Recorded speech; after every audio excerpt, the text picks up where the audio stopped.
আসসালামু আলাইকুম ওরহমতুল্লাহি ওবরকাতুহু।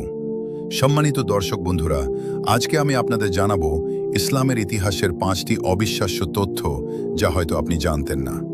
ভিডিওটি শেষ পর্যন্ত দেখবেন। 1.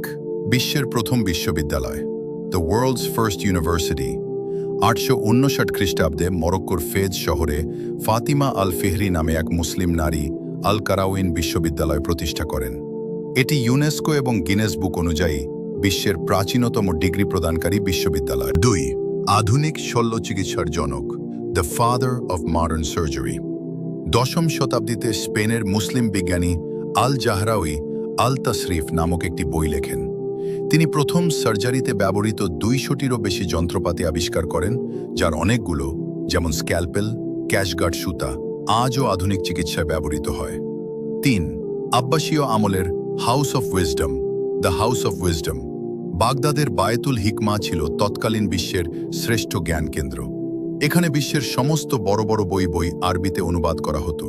এই লাইব্রেরিটি আধুনিক গণিত, যেমন আলজাবরা এবং জ্যোতির্বিজ্ঞানের ভিত গড়ে দিয়েছিল। 4. সুলতান সালাহুদ্দিন এবং কিং রিচার্ডের গল্প। ক্রুসের যুদ্ধের সময় যখন বীর সালাহুদ্দিনের পরম শত্রু কিং রিচার্ড অসুস্থ হয়ে পড়েন, তখন সালাহুদ্দিন যুদ্ধের ময়দানে শত্রুতা ভুলে রিচার্ডের জন্য বরফ এবং টাটকা ফল পাঠিয়েছিলেন। এটি ইসলামের মহানুভবতার এক অনন্য উদাহরণ। 5. কফি আবিষ্কারের ইতিহাস। আমরা যে কফি আজ পান করি তার উৎস কিন্তু ইসলামী বিশ্ব। 9ম শতাব্দীতে ইথিওপিয়ার এক মুসলিম রাখাল লক্ষ্য করেন তার ছাগলগুলো এক ধরনের লাল বেরি খাওয়ার পর অনেক চনমনে হয়ে উঠছে। সেখান থেকেই সুফি সাধকরা ইবাদতের জন্য রাত জাগতে কফি পান করা শুরু করে। এই তথ্যগুলোর মধ্যে কোনটি আপনার কাছে সবথেকে অবাক করার মতো লেগেছে? কমেন্টে আমাদের জানান। ভিডিওটি ভালো লাগলে সাবস্ক্রাইব করে পাশেই থাকুন। আল্লাহ হাফেজ।